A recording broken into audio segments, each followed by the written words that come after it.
Napakaganda ng panahon guys, maaraw, medyo mainit pero maglalapas batchoy pa rin tayo dahil yun ang sikat dito. Pupunta tayo ngayon guys sa Netong Lapas Batchoy. So ayun, let's go. Tikman natin tong batchoy ng Iloilo. Okay, ikot muna tayo sa baw.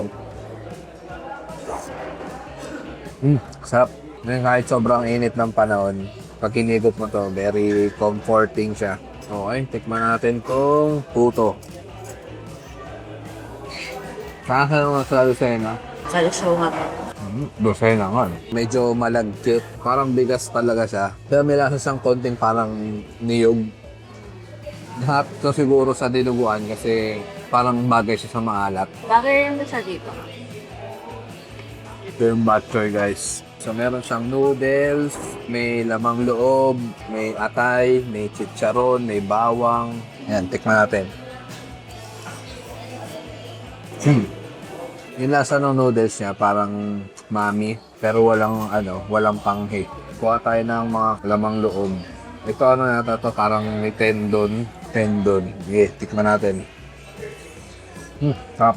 Ito lalo siguro kung may hangover ka. Perfect hangover food.